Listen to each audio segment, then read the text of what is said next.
요즘 목회하는 목회자들의 고민이 대단합니다. 까닭은 교회가 부흥되지 않기 때문입니다. 1950년대부터 80년대까지 약 40년 동안 간판만 달면 교인들이 모여들었습니다. 교회가 크게 부흥되었습니다. 그러나 90년대에 이르러서 교회의 성장이 멈추게 됐습니다. 그러더니 근자에 이르러서는 멈추는 정도가 아니고 교회가 퇴락일로에 있습니다. 그래 오늘 한국 교회에 제일 필요한 게 뭐냐? 부흥입니다. 교회 부흥이 오늘 우리 한국 교회의 제일 급선무입니다. 여러분은 가슴에 손을 얹고 한번 깊이 생각해 보시기 바랍니다. 진정 여러분은 교회의 부흥을 원하십니까? 왜 소리가 이렇게 약해요? 교회가 부흥되기를 원하십니까? 성령 받고 구원받은 성도라고 하면 교회의 부흥을 원하지 않을 수가 없습니다. 교회가 퇴락되는 모습을 바라보고 울지 않을 수도 없는 것입니다. 그래서 이 시간 부흥을 원하는가 이런 제목으로 잠시 말씀을 드리고자 합니다. 우선 교회 부흥이 무엇인가? 부흥이 무엇인가? 두 가지로 설명하려고 합니다. 첫째, 하박국 3장 2절에 보면 부흥케 하옵소서라고 하는 선지자의 간절한 기도가 있습니다. 부흥케 하옵소서. 부흥이란 말의 어근을 찾아보면 히브리 말의 하이란 말인데 이 말의 본래 뜻은 생명입니다. 하이란 말을 명사를 보면은 생명, 형용사로 쓸 때는 살아있는 이런 뜻입니다. 이 말이 동사로 쓰일 때 하야. 그런데 부흥케 하옵소서 할 때는 하야가 아니라 하야후 이렇게 합니다. 부흥케 하옵소서. 좀 어려운 말이지만은 이 하야후라고 하는 말은 히브리어를 공부한 분만 알겠지만은 피엘 동사입니다. 다시 말해서 강세 사역형 명령입니다. 그렇기 때문에 그 뜻은 마치 여름날 식물이 가물어서 물을 먹지 못해서 시들시들 죽어가는데 갑자기 소나기가 쏟아져서 죽어가던 그 식물이 생기를 얻고 되살아나는 그러한 모습을 말합니다. 그래서 부흥케 하옵소서는 말은 살리라, 사역형이니까, 명령이니까 살리라, 소생시켜라, 회복시켜라, 완전하게 하라. 근데 하나님 보고 우리가 그렇게 말할 수 있어요? 그래서 부흥하게 하옵소서, 살려주시옵소서, 회복시켜 주시옵소서 이렇게 말을 하는 것입니다. 이 비슷한 말씀이 신약에도 있습니다. 디모데후서 1장 6절에 보면 그러므로 내가 나의 안수함으로 내 속에 있는 하나님의 은사를 다시 불릴 듯하게 하기 위하여 너로 생각하게 하노니. 다시 불릴 듯하게 하기 위해서 너로 생각하게 한다. 우리 이미 은혜를 받았는데 이 은혜가 가물가물 꺼져가고 있어요. 그래서 지금 안수하는 목적이 뭐냐? 다시 불릴 듯하게 하기 위해서. 지금은 전기 다리미를 가지고 다리미질을 합니다만 옛날에는 수초를 불 붙여서 다리미질을 했지요. 자, 불꽃이 수초에 붙었는데 이거 여러분 불꽃 이루기 위해서 어떻게 해요? 부채질을 열심히 합니다. 그러더니 이제 풍고가 나왔어요. 그래서 이걸 돌려가지고, 이건 뭔지 젊은 사람 잘 모르지요. 이걸 돌려가지고서 불을 일으켰어. 다시 불릴 듯하게 한다. 받은 은혜가 지금 사라지고 있어, 꺼져가고 있는데 이걸 불살르기 위해서 부채질을 한다, 혹은 이 풍고를 돌린다, 그런 뜻입니다. 그렇기 때문에 부흥이란 뭐냐? 죽어가는 생명을 되살리는 것입니다. 꺼져가는 은사를 이 불을 일으키듯 다시 뜨겁게 불붙도록 작용하는 것이 이게 부흥이란 말의 근본 뜻임을 아시기를 바랍니다. 부흥되게 하옵소서. 우리 성도들의 가슴이 뜨거워지고 받은 은혜가 더 불붙어 가지고서 일어나게 하옵소서, 그런 뜻이에요. 어떻게 교회가 부흥될 수 있는가? 어떻게? 마태복음 5장 13절에 예수님 이렇게 말씀하십니다. 너희는 세상의 소금이니 소금이 만일 그 맛을 잃으면 무엇으로 짜게 하리요? 후에는 아무 쓸데없어. 다만 밖에 버리워 사람들에게 밟힐 뿐이니라. 만일은 소금 그거 뭐 하는 데 쓰겠어요? 갖다 버린다 그 말이에요. 오고 가는 사람이 밟아버리고 말아요. 교회로서의 본래 가져야 할 본질을 잊어버리고 만일은 소금처럼 되면 필연적으로 이 교회는 세상에서 버림받게 되고 하나님께도 버림받게 되고 결국은 세상 사람에게 밟힐 수밖에 없다는 것입니다.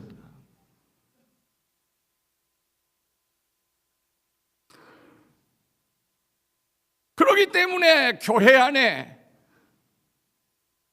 비본질적인 것, 다시 말해서 이 교회 안에 있어서 안 될 것, 교회는 사랑의 공동체입니다. 사랑이 뜨끈뜨끈해야 돼요. 그런데 이 복음에 반하는 비본질적인, 비성경적인, 비복음적인 이런 것들이 교회 안에 들어와서 누적되어 있으면 이걸 털어내야 돼요. 요즘 자주 이 정부가 말하는 이 적폐 청산해야 돼. 교회 안에서도 적폐를 청산해야 돼. 있어서 안 될 거 털어내야 돼요. 초대교회가 어떻게 했는지 오늘 본문을 통해서 우리 한번 생각해 보십시다. 교회 안에 무엇이 많아요? 여러분들 옛날에 제가 한번 그런 얘기 했습니다만 원불교인이 많아. 원망하고 불평하는 이런 교인들이 많은데 이 원망, 불평 그 요소를 제거해야 된다 그 말이에요. 왜 원망이 나오나? 왜 불평이 나오나? 이거 제거해야 돼요. 사도들이 지도하던 초대교회에도 원망, 불평이 있었습니다. 원망 불평이 있었어. 1절에 보니까 원망 불평이 있었어요. 사랑의 공동체인 교회 안에서 원망하고 불평하는 거, 이건 있어서 안 된다고 말입니다. 이건 부흥의 적이에요. 부흥의 무서운 적이 원망 불평입니다. 원망하는 사람들끼리 모이면 파당을 이루게 되고 결국은 분열로 가게 됩니다. 내가 대전노예에 와서 한 40여 년 동안 목회를 하면서 보았어요. 큰 교회에서 수백 명이 갈라져 나갑니다. 요 얼마 전에도 어느 교회가 한 40여 명이 갈라져 나갔어. 왜 그랬나? 원망 불평하다가 사람들끼리 모여 파당을 만들고 결국은 분열로 가게 되더라고 말이에요. 그러니까 부흥이 되는 게 아니라 약화돼요. 약화돼. 그래서 이 반복음적인 걸 제거해야 돼요. 여러분, 한나라당이라고는 당이 있었습니다. 윤 집사님, 치과의사 윤 집사님, 한나라당 지금 있어 없어? 에? 없어, 망했어요. 한나라당에서 대통령을 뽑았어요. 온 국민이 추대를 해서 대통령이 됐어. 이 나라 5천년 역사 가운데 여자가 대통령 됐어, 왕이 됐어. 그런데 만기를 채우지 못하고 작년 탄핵을 당해가지고서 지금 서울 구치소에 수감되어 있습니다. 또 물어봅니다. 이제는 박사님한테 물어봐야죠. 정장로님, 한나라당의 국회의원 숫자가 적어서 갔습니까? 많은데 갔습니까? 그거 이상하네. 적은 숫자가 지는 건데 한나라당 국회의원이 지금 이 여당이라고 하는 사람들보다 숫자가 많았는데 어떻게 해서 국회에서 대통령 탄핵이 통과돼 가지고 대통령이 중간에 물러날 뿐만 아니라 지금 치욕을 당하고 있다고 말이에요. 왜입니까? 예수님 말씀하시기를 마태복음 12장 25절에 예수께서 그들의 생각을 아시고 이르시되 스스로 분쟁하는 나라마다 황폐하여질 것이요 스스로 분쟁하는 동네나 집마다 서지 못하리라. 믿습니까? 숫자가 많아도 분당이 돼가지고서 친박파, 비박파, 또 무슨 파 하면서 싸우다가 보니까 저희가 내세워서 대통령까지 되신 분을 결국 끌어내리게 되고 이 비참한 대한민국을 만들어 놓고 말았다고 말해요. 여러분, 그 공동체 안에서 불만 불평이 터지기 시작하면 분열됩니다. 분열되면 결국은 먹히게 됩니다. 교회도 마찬가지예요. 그래서 우리 주님께서 스스로 분쟁하는 나라마다 황폐하여지고 집마다 동리마다 서지 못하게 될 것이라.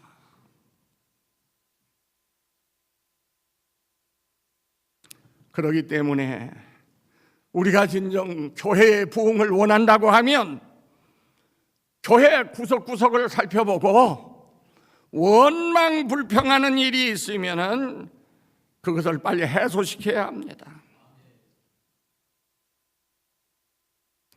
불만 불평을 해소시키려면 어떻게 해야 할까? 불만 불평의 원인을 빨리 찾아내야 돼요. 그런데 불만 불평이 대체적으로 제가 생각할 때 두 가지로 말미암아 불만 불평이 온다, 그렇게 생각되어요. 첫째는 지도자들이 잘못할 때 불만 불평이 있습니다. 지도자가 잘못해. 예를 들어서 목사님이 잘못했다, 당회원들이 잘못했다. 그러면 교인들이 당회가 이게 뭐냐고, 목사님이 이게 뭐냐고 불만 불평하게 돼요. 그 다음에 두 번째, 왜 불평이 나오느냐? 교인들이 좀 몰라서, 다시 말해서 듣기 싫은 소리로 무식해서 불만을 해.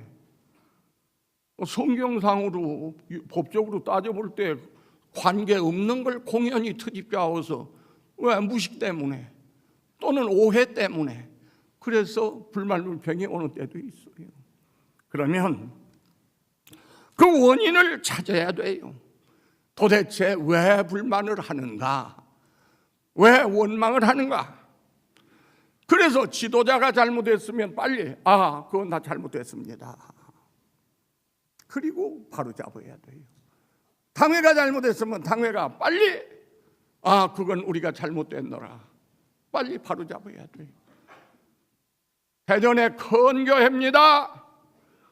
내가 봐도 그 당회가 잘못했어. 그러면 빨리 잘못했어 교인들 앞에 해야지. 않고서는 뭐 잘못했느냐고 목에다 힘주고서. 그러니까 교회가 시끄러운 거예요. 교회가 갈라지고. 빨리 잘못했으면 잘못을 얘기를 하고 바로 잡도록 해야 돼요. 그리고 혹 교인들이 성경을 오해하거나 법을 잘 몰라서 그렇지 않은 걸 공연히 오해하고서나 불만하면 가르쳐 줘야 돼요. 성경을 보아라, 헌법을 보아라, 이렇게 돼 있지 않느냐? 그런 게 아니다. 오해를 해소시키고 가르쳐 줘야 돼요. 어쨌든 원인을 빨리 찾아야 돼요. 근데 초대교회의 1절에 보면 원망 불평이 있었는데 그건 왜였느냐? 헬라파 유대인들, 헬라말을 사용하는 유대인들이 불만을 해요. 왜 불만이냐?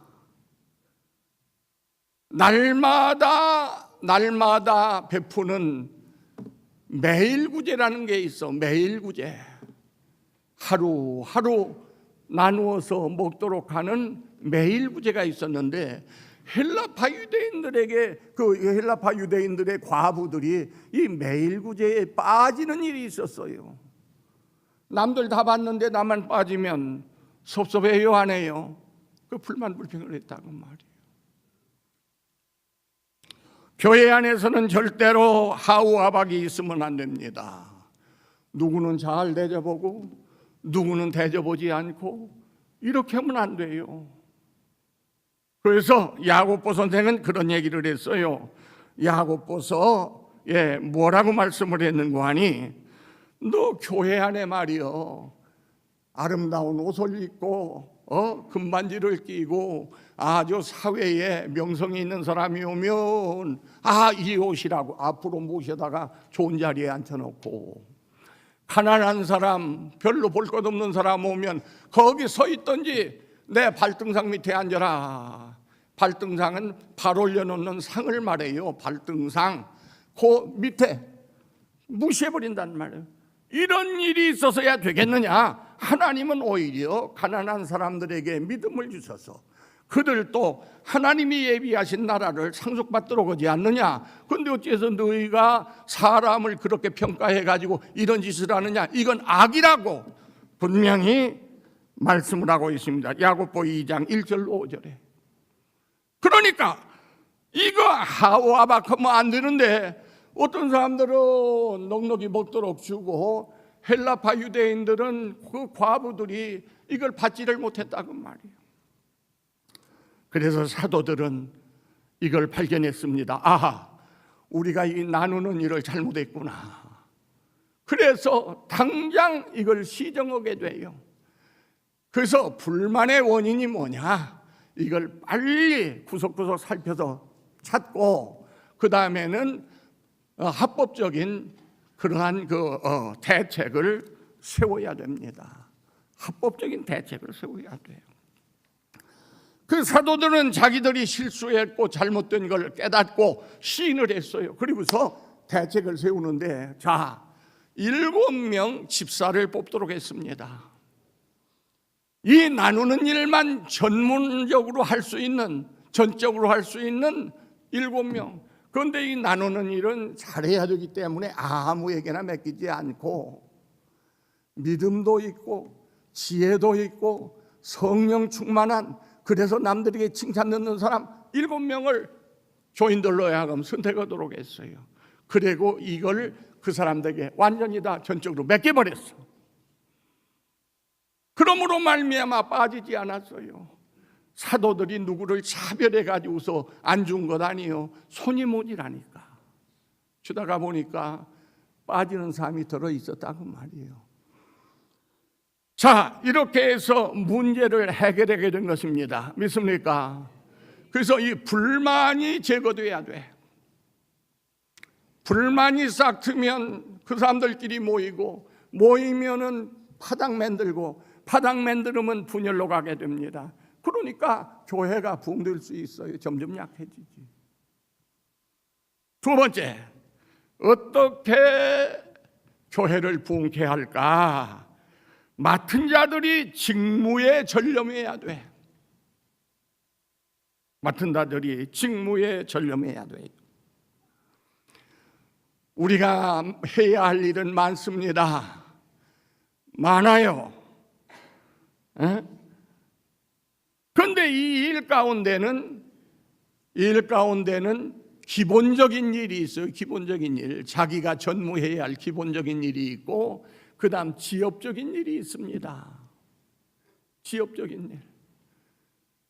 그러면 이러한 지엽적인 일이나 기본적인 일이나 모두가 다 필요한 일이지만은 이 일을 놓고 볼 때 먼저 해야 할 일이 있고 늦게 해도 좋은 일이 있어요.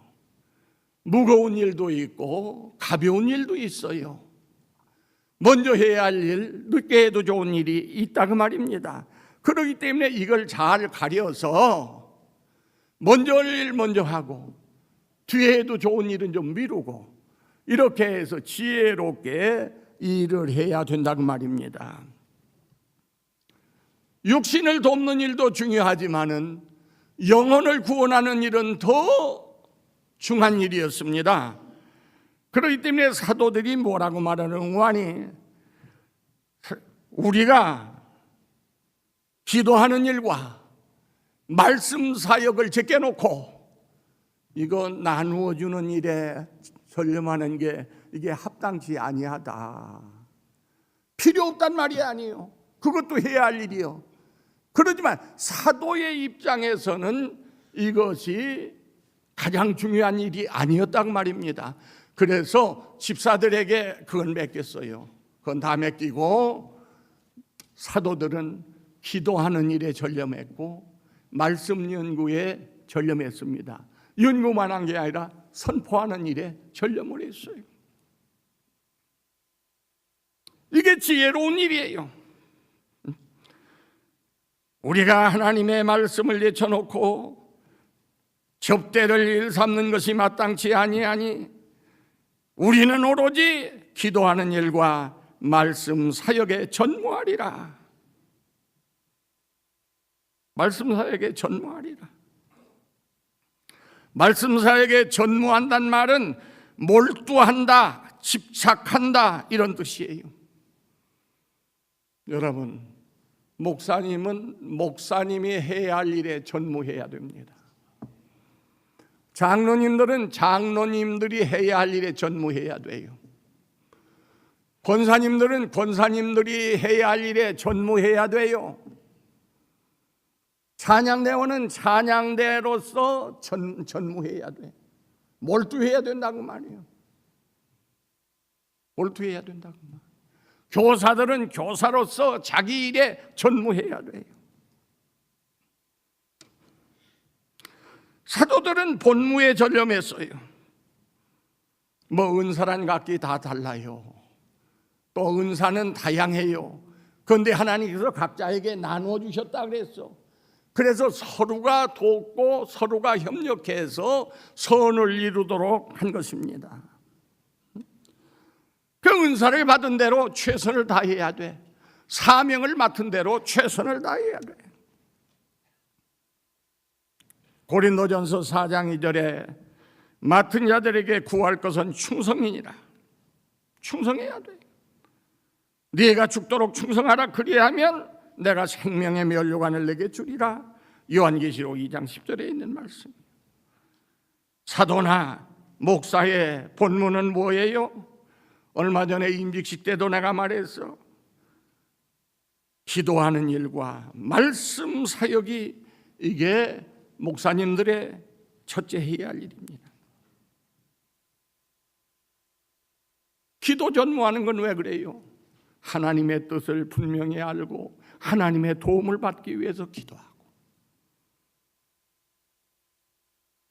말씀에 전무하는 까닭은 말씀 전하는 것이 목사의 본무이기 때문입니다.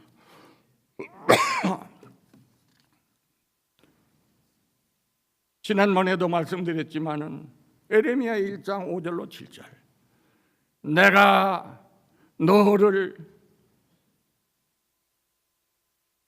모태에 지기 전에 너를 알았고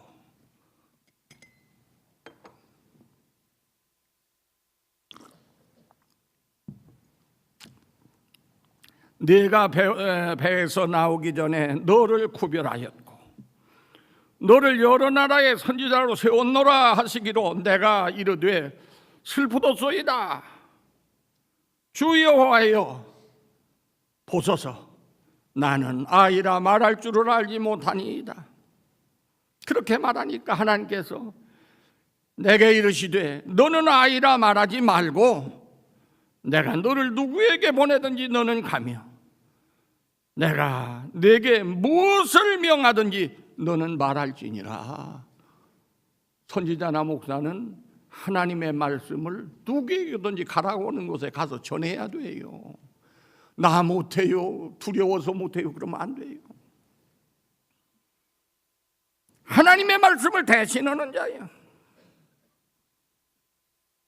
오늘날 목사님들도 기도하는 일과 말씀 사역에 전무해야 돼요. 나는 구약 성경 가운데 에스라라고 하는 제사장을 좋아합니다.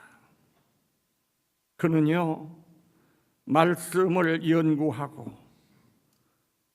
또 자신이 먼저 그 말씀을 지키고 그 다음에 백성들에게 그 말씀을 가르쳤어요.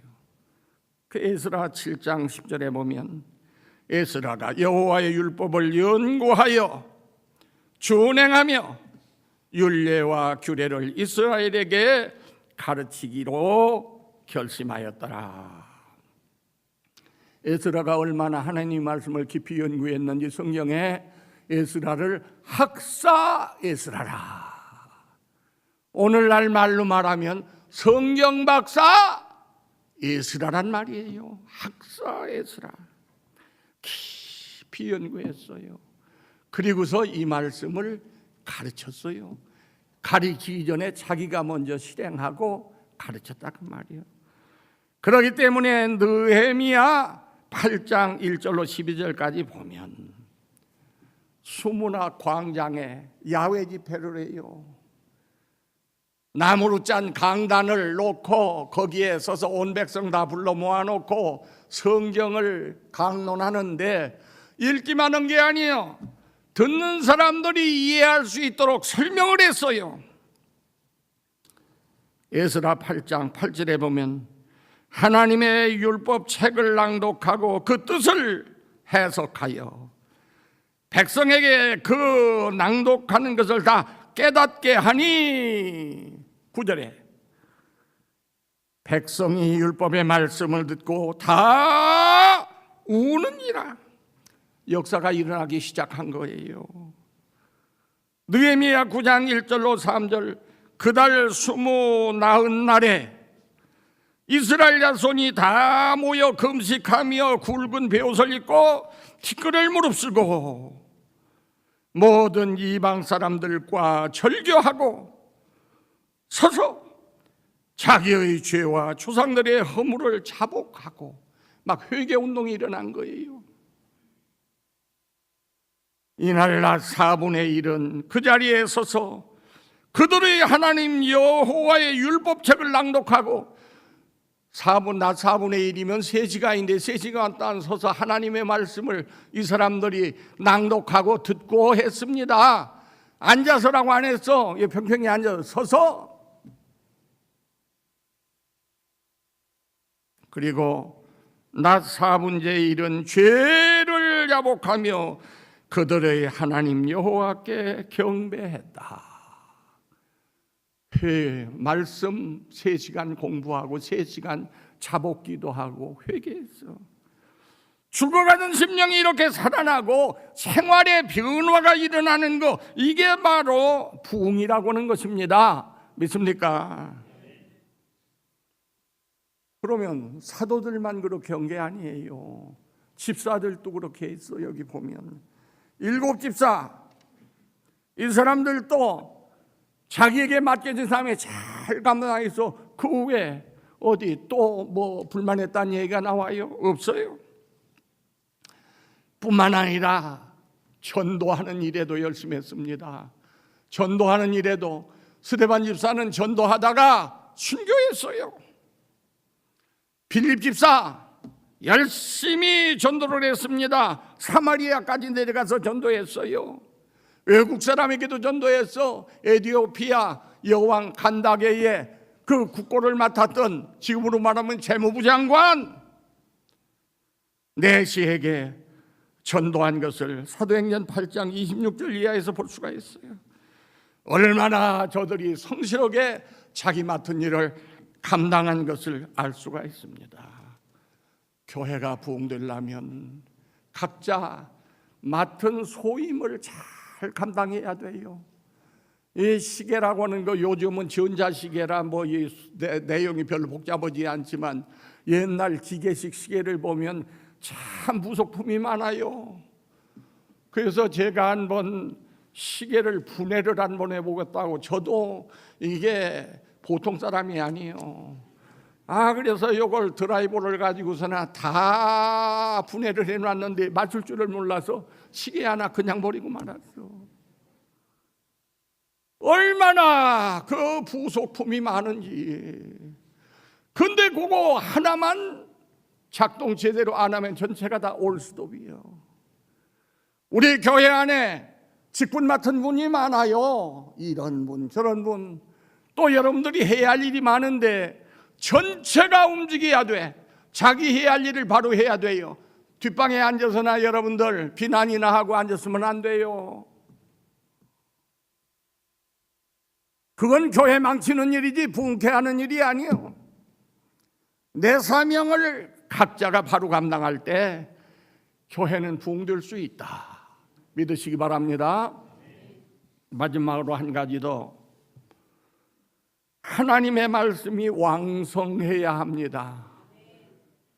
여기 7절에 보니까 하나님의 말씀이 점점 왕성하여, 점점 왕성했다.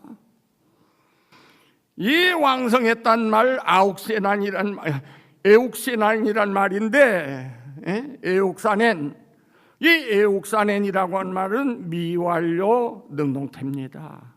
이미 시작된 일이 완성되지 않고 끝나지 않고 계속해 오고 있다는 거예요. 점점 왕성해 가다. 요즘 가끔 들어보면 미국의 화재가 왜 그렇게 많이 나고 또 미국에 왜 그렇게 물난리가 심합니까? 지구촌이라고 지금은 뭐 안방에 앉아서 미국 소식 그날 든 거 다 듣고 있잖아요. 캘리포니아에 불이 나가지고서 며칠째 타는데 뭐 몇만 명이 뭐 피난 가고 뭐하고 뭐 나와요. 그 불이 처음에 떨어질 때는 별거 아니에요. 발로 밟으면 꺼져. 그런데 이게 점점 확산되면서 세력을 얻는데 걷잡을 수가 없어. 소방대원이 다 달라붙어도 이거 끄지를 못해. 며칠을 태우는데 우리 한국 땅덩어리만큼 태워버린단 말이에요. 점점 왕성한단 말은 점점 세력을 얻고 그런 말이에요. 하나님의 말씀이 처음에는 불꽃처럼 시작했지만은 점점 왕성해 가지고서 교회 안에 있는 모든 그 영향력이 말입니다. 영향력이 교회 안에 있는 모든 사람에게 영향력을 미쳐 가지고 모두가 하나님의 말씀에 사로잡혀서 꼼짝 못하고 담 너머까지 불이 번지듯이 밖으로 나가 가지고서 이 세력이 마구 퍼져나가는데 걷잡을 수가 없어. 그 여기 보니까 예루살렘에 있는 제사장들도 그랬어요. 한 사람이 아니요, 제사장 무리들도 하나님의 말씀에 복종하더라. 이렇게 하나님의 말씀이 세력을 얻어야 돼요. 그런데 교회 안에서 불 끄는 사람들 많아. 아이고 설교 좀 짧게 하세요. 점심 먹으러 가야지요. 이거 불 끄는 일이요. 이 불 끄는 일. 사경에도 앉는다니까. 사경에 온다고 해야 뭐 저녁 시간에 피곤해가 졸음 오는데 와서는 뭐 엉뚱한 소리 나오다 가고. 참, 나 이거 기가 막혀요. 기가 막혀. 무식한 사람들이 하는 짓 같았지만은 50년대부터 80년대까지 한국 교회가 부흥을 했는데 그때는 산기도니 뭐니 하여튼 여기서도 철야 기도할 때 저녁에 시작하면 새벽 기도 때까지 그때는 무릎 꿇이고 했지 또 이런 데 안 했어. 말씀이 왕성해야 교회가 부흥이 된다고. 그러면 도대체 이 말씀이라는 게 뭐냐? 말씀의 정체를 한번 알고 마칩시다. 히브리 4장 12절에 보니까 따라 읽어요. 하나님의 말씀은 살았고 어떻게 됐어? 살았다, 살아있어. 살아있다는 말이에요. 살았고 그 다음에는 활력이 있다. 에나지라고는 말이 있죠. 에네르기란 말. 이 헬라말 원문에 여기 에네르기야, 에네르기. 하나님의 말씀은 살아있기만 하는 게 아니라 막 힘을 가지고 역사를 해요. 혼과 영과 골수를 막 찔러 쪼개기도 하기도 하고 이 말씀이 역사를 해. 그 성경 읽다가 뒤집어진 사람이 많아. 새로워진 사람이 많아. 성경이 어떤 쟁가를 알아야 돼. 하나님의 말씀. 에레미야 23장 29절에 뭐라고 말씀했어요?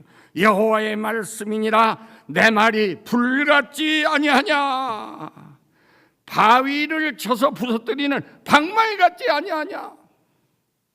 하나님의 말씀은요 불과 같아요. 그 캘리포니아에 났던 그 불처럼 막 타오르는데 이건 감당을 못해. 불같지 아니하냐. 다 태워. 죄악되니. 또 반석을 쳐서 부서뜨리는 방망이. 에레미야 시대에 있는 말이죠. 다이너마이트가 없었어. 그러니까 쓸 게 없어. 비교할 게 없으니까 그냥 바위돌 깨트리는 방망이 같지 아니야 하는데 요새 이걸 다시 쓴 에레미야가 쓴다고 하면은 바위를 쪼개내는 다이너마이트 같지 아니하냐 그런 소리예요.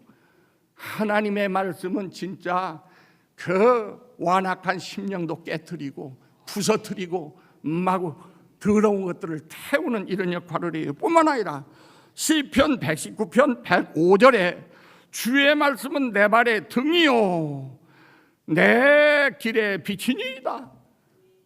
길을 안내하는 등불과 같고 하나님의 말씀은 빛과 같아요. 그래서 이 말씀 따라 살아가면 실패가 없습니다. 이 말씀을 따라가면 바른 길을 갖게 됩니다.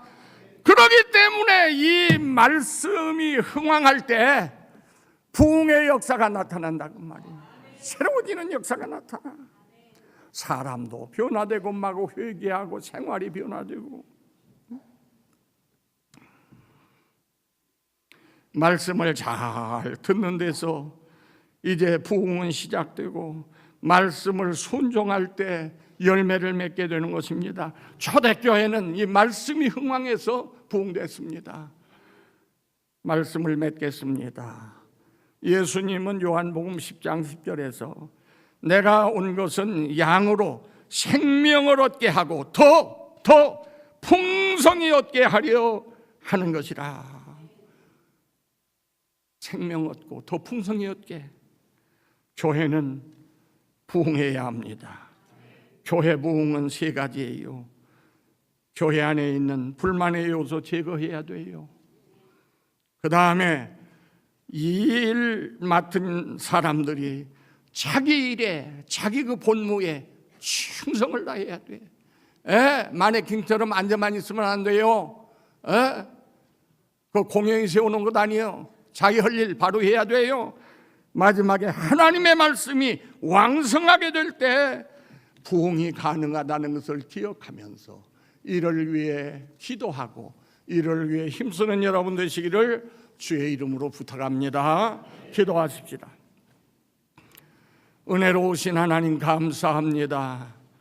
부족한 종이 잠시 교회의 부흥을 원하는가 이런 주제로 말씀을 전했사오니 혹 종이 부족해서 잘못 전했을지라도 우리 성령님께서 성도들의 마음속에 바로 가르쳐 주시옵소서. 마음들이 뜨거워지고 사명에 최선을 다함으로 우리 교회가 날로 부흥하는 복된 교회 되게 하여 주옵소서.